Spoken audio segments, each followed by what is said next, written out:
excited to present this speech. My name is Ammar. I am studying in 4th class.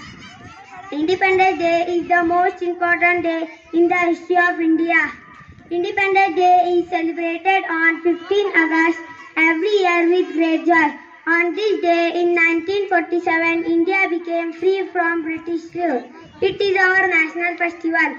On this day, the Prime Minister of India holds the flag at the Red Fort in Delhi. Indian Army, Navy, Air Force comprise at the Red Fort.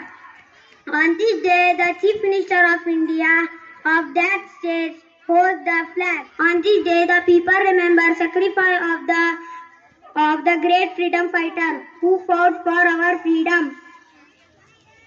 In school and colleges, many cultural activities like speeches, sports, singing, parade, and other competitions are organized.